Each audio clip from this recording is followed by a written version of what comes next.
Alam nating lahat na kaming mga bata ay may karapatan. At isa na rito ay ang kami maproteksyonan. Ang pinakamaliit na unit politikal ng pamayanan, ang barangay, ay may kapangyarihan na kami ay maipagtanggol, mailigtas at masagip sa mga mapang-abusong elemento ng ating lipunan. Mayroong Barangay Council for the Protection of Children o BCPC sa Pilipinas. Tama po! At totong aktibo ito at gumagalaw. At ito ang BCPC Gumagalaw.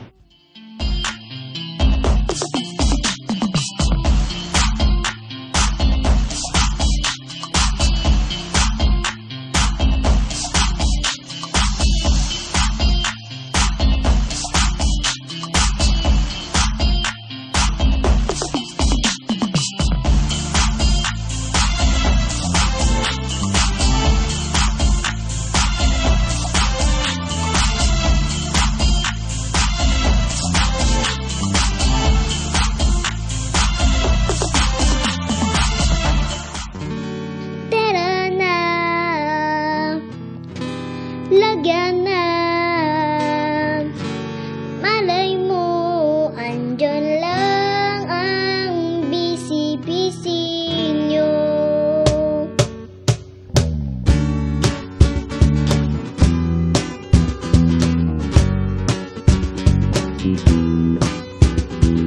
Sana'y masabi sa showcase na ito lahat ng ninanais ng BCPC nyo.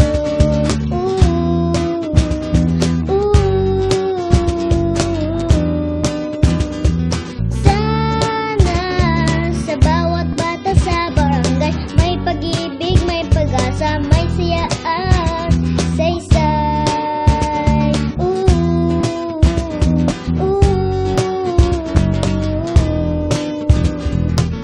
Yan na ang bawat chairman ng barangay, kapakanan ng bata kanyang maibigay.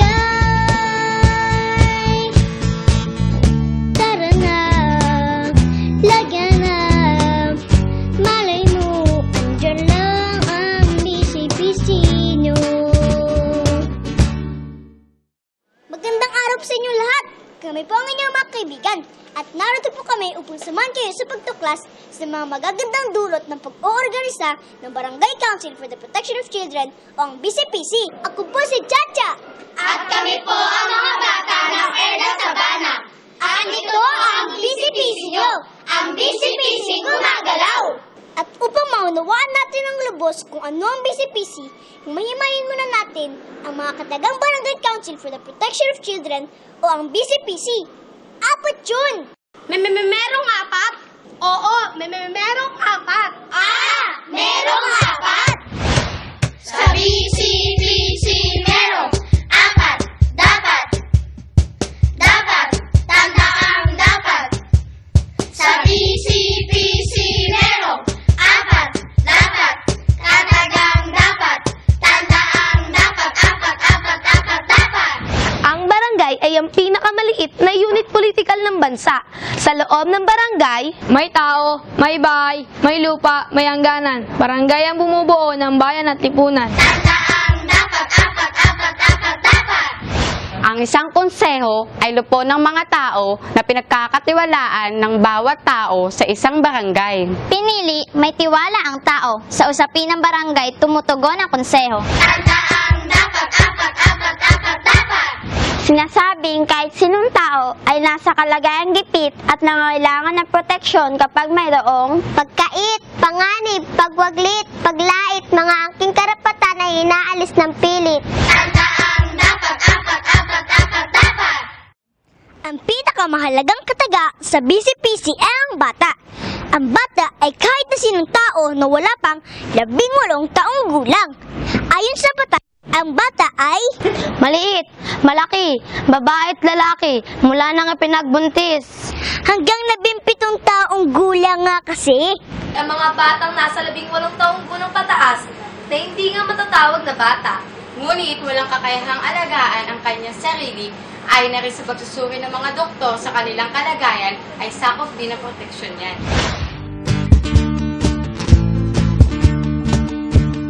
Di si Siete pababa, di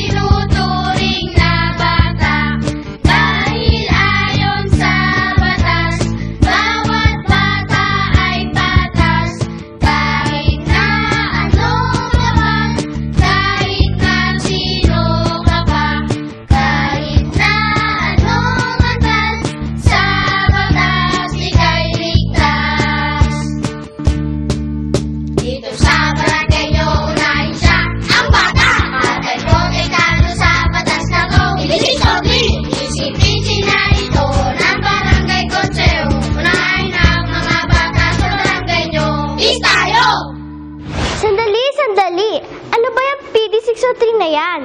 Oo nga, ngayon ko lang narinig yan ah. Ang PD 603 ay isang batas na pinagtibay noong 1974. Ito ay isinusulong ng Council for the Welfare of Children o CWC, kasama ang iba't ibang ahensya, paggobyerno man o pribado, na may advokasya sa karapatang pambata. Ang DILG o Department of Interior and Local Government sa pamamagitan ng isang memorandum circular ay nagbibigay kapangyarihan sa bawat lokal na pamahalaan na mag-organisa ng Local Council for the Protection of Children at supportang technical naman mula sa DSWD. At ito ay nilalayong ipatupad ng LCPC o Local Council for the Protection of Children. Mula sa mga probinsya, munisipalidad hanggang sa mga lungsod at mga barangay. Dahil nasa barangay ang pinagmulan nito. Ito yung BCPC na tinatawag. Tama! Dito sa barangay nyo, unahin siya, ang bata! At ay protektado sa batas na to. BCPC na ito ng barangay konseho. Unahin ang mga bata sa barangay nyo. Peace tayo! Tunay nga ang kaligtasan ng bawat batang Pilipino ang siyang pangunahing layunin ng Barangay Council for the Protection of Children. Nakalulungkot isipin na sa panahon ng kaunlaran ay marami pa rin batang nahihirapan. Ay, totoo ka. Doon nga sa barangay namin maraming ganyan. Hala, sa amin din kaya. Ganon, kung gusto mo, daanin na lang natin sa rap. Sige ba, mauna ka. Sa barangay namin maraming tinatago. Inaabusong bata, hindi kumikibo. Sa ganda sa trabaho, di makapaglaro. Mag-aral at matuto, sila'y bigo-bigo. Isipin mo mabuti, sila'y kaawa-awa. Kinukulong ng amo, sila'y di makalaya. Magulang na kasama, nagwawalang bahala. Basta't nababayaran, walang ginagawa. Doon naman sa amin, sa may eskwelahan. Kaya rami-raming bata, halos di na mabilang. Sila ay ginagamit, pinagkakakitaan. Labas sa kalooban, sumusunod na lamang. Dami ng problema ng bata sa pamilya. Barkada ang kasama, sila ay nagdudroga. Ano na ang nangyari, ang buhay ay sira na. Imbes na matulungan, ngayon ay lumala pa. Sala ang sinasabi niyan. Maraming bata ang nahihirapan. Pagkasdan yung tunay, larawan ng mata, may nakihan, inaabuso pa, pinapabayaan, mayroong iniwan at nagtatrabaho kahit sa eskwelahan.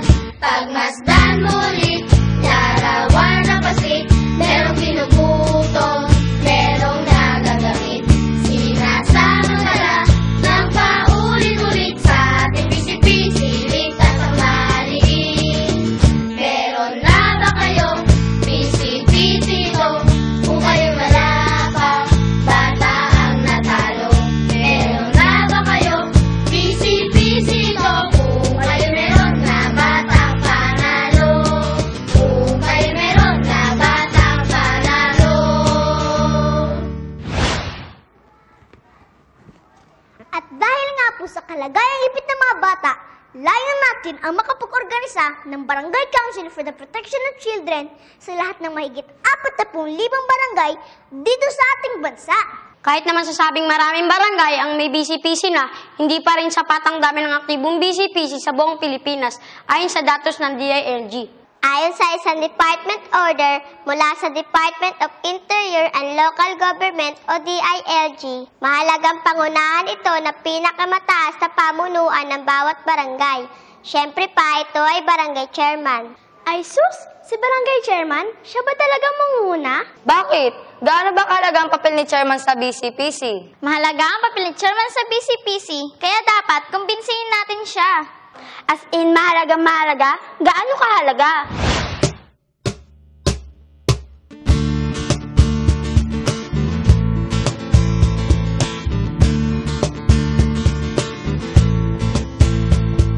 Ang ating BCPC dapat sa barangay Pag-protect sa bata ang ating alay.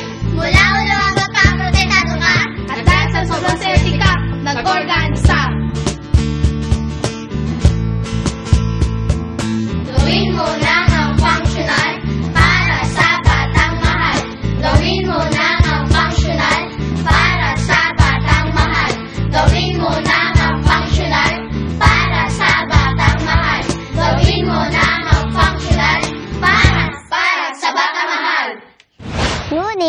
hindi lamang si chairman at mga kagawad ang magkakasama sa pag-oorganisa at pagkilos ng Barangay Council for the Protection of Children. Ang BCPC ay sama-samang pagkilos ng mga tao may malasakit para sa kapakanan ng bata. Kahit sino, kahit simpleng mamamayan, kahit yung walang posisyon sa pribadong sektor o gobyerno. Oo naman! Hindi ako naniniwala. Baka si chairman lang. Pangungunahan lang ito ni chairman at ng kanyang konseho. Abay, kung ganyan, dapat lahat ng tao sa barangay ay may malasakit sa kapakanan ng mga bata. Mga nanay, mga tatay na kagaya nyo, mga leader ng barangay, mga manggagawa ng barangay. Dapat lang, kung maaari nga, ang bawat tao sa barangay ay kasali. Lahat daw, kasama tayo dun. Oh, ano pa pili, Kapitan? Makinig ka! Busy, busy, parang isang barko. Sakay si Kapitan, bata't sasakay kayo. Si Chairman mula ba, pati kagawan niya. Ang mga tanod pa, isama rin sila. Teachers at workers, and GOPO pa. Dapat may bagarin, o syempre siya pa. Busy, busy, taong buo sa bawat barangay. Dapat umilos na. Busy, busy, dapat meron sa inyo. Iba't ibang galaw, isa ang pananaw. Ngunit, hindi nagtatapos ang pagkilos ng BCPC sa pag-organisa lamang. Dapat ang Barangay Council for the Protection of Children ay gumagana o tinatawag na functional din. Opo, may nakatalagang function o tungkulin ang bawat organisadong BCPC sa bawat barangay. Naku, edi napakarami nun. Maraming nakasal sa Memorandum Circular ng DILG, ngunit madaling tandaan ito. Dahil kung tutusin ay 8 lang ang mga functions na ito. Oh, ano-ano namang yung 8 niyan? Pakinggan po natin. Yung barangay ninyo, may busy-busy na. Ang lahat ng bata, buhay maligaya. Ang bawat pamilya ay nagkakasama. At ang sobrang saya, mapapalundag pa. Ang mga gawain at mga tungkulin ng barangay natin ay aming isipin bilang isang grupo. Tulong-tulong tayo, madaling tandaan, ito nga ay walo. Datos ang ating paraan, ang gagawin na magsimulan. Family ay tulungan, ordinansa ipansa naman. Magkalingay mahalaga, magtaguyod ng kasilidad. Tumugon sa kalagayan ng mga batang sumusuway sa batas. Makipag-ugnayan makiisa. Mahalagang alamin natin ang mga functions ng BCPC natin, ano po? Sabi nga po sa kanta, ay may 8 mahalagang tungkulin ang BCPC. Una, pagkalap ng datos at pagsubaybay sa kalagayan ng lahat ng bata sa buong barangay. Mahalaga po ang datos. Isaalang-alang po natin ang bilang ng mga bata o nang wala pang 18 taong gulang. Nasaan sila? Ilan ang mga babae? Ilan ang mga lalaki? Ano ang kanilang kalagayan? Halimbawa, ay ang pagsubaybay sa mga benepisyaryo ng Pantawid Pamilyang Pilipino. Pangalawa, paggawa ng taunang plano at programa na makatutulong sa kalusugan at kaunlaran ng bawat bata. Mula sa mga datos, ay maaari na tayo magkaroon ng taunang plano para sa ikabubuhay, kaunlad, partisipasyon at proteksyon ng mga bata. Ikatlo, pagtulong, pagtaguyod at pagsuporta sa mga magulang na magampanan ang kanilang mga tungkulin. Siyempre pa po, dapat kilalanin ng BCPC ang mga natatanging tungkulin ng mga magulang. Wika nga po, kapag ating natulungan ang mga magulang, ay higit naman nilang matutulungan ang kanilang mga anak. Ika-4, magrekomenda ng ordinansa at resolusyon na makatutulong sa proteksyon ng bata. Napakahalagang functions po ito ng BCPC. Di po ba't ang Barangay Konseho ay nagpapasa ng mga ordinansa? Isaalang-alang po natin ang mga datos na nakuha patungkol sa mga bata, ang mga ordinansang ating ipapasa. Halimbawa pa ay ang pagbabawal sa mga nakasasama sa mga bata, mga pasugalan, mga komputeran na malapit sa eskwelahan. Naku, marami pa pong iba! Ikalima, natatanging pagtingin at pagkalinga sa mga bata na nangangailangan ng espesyal na proteksyon. Sanggawain din po ng BCPC ay ang magbigay kalinga para sa mga bata nangangailangan ng espesyal na proteksyon. Kasama po rito ang mga batang may kapansanan, mga batang may sakit, mga batang biktima ng karahasan, abusong sexual, pornografiya, child trafficking, child labor, mga batang lansangan, mga batang ulila, pinabayaan at iniwan ng mga magulang, hindi nakapag-aral at iba pa. Ika-anim, pagtaguyod at pagsuporta sa mga pasilidad na makakatulong sa pag-unlad ng bawat bata. Patungkol po ito sa mga pasilidad na base pa rin sa ating mga datos na nakalap. Isaalang-alam po natin ang daycare center para sa mga bata hindi pa pumapasok sa paaralan. Maayos na palikuran at palaruan para sa mga batang babae. Patubig na wasto at ligtas at iba pa pong pasilidad na angkop para sa mga bata ayon sa kanyang kasarian, edad at kakayahan. Pangpito, pagtugon sa kalagayan ng mga bata na sumusuway sa batas. Maaari pong sa ating mga barangay ay may mga batang nalulong sa masamang bisyo. At dahil po sa ganitong kalagayan ay natuto po sila lumabag sa batas. Pigilan po natin ang pagdami nito sa makataang pamamaraan. Hindi nila napiling maging masama at biktima lang sila ng sitwasyon. Ikawalo, pakikipag-ugnayan sa iba't ibang organisasyon o grupo, pribado man o pampubliko. Ito po ang gawaing kumikilala sa pangangailangan ng BCPC na makipagtulungan sa iba't ibang tao at grupo, kabilang na po syempre ang pakikipag-ugnayan mismo sa bata. Nandiyan po ang mga NGO, mga sangay ng ating lokal at pambansang pamahalaan, at ang mga batang organisado at organisado, mga SK, mga out-of-school youth, at kahit mga organisasyong kabataan sa loob ng simbahan. Ulitin po natin! Mangalap ng datos, Magplano ng taon-taon at suportahan ng mga magulang, magrekomenda ng ordinansa, magkalinga sa mga batang nangangailangan ng espesyal na proteksyon, magtaguyod ng pasilidad, tumugon sa kalagayan ng mga batang sumusuway sa batas at makipag-ugnayan pa! Ano pang iniintay nyo? Tara na! Ang BCPC nyo, pagalawin na! Sa BCPC gumagalaw, batang panalo! kinabukasan sigurado! Tara na! Lagyan na! Malay mo, andyan lang ang BCPC nyo.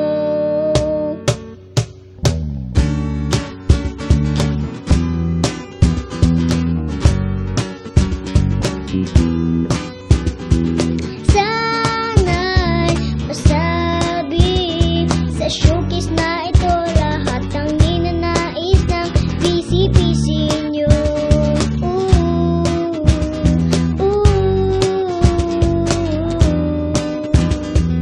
Sana sa bawat bata sa barangay may pag-ibig, may pag-asa, may saya at saysay.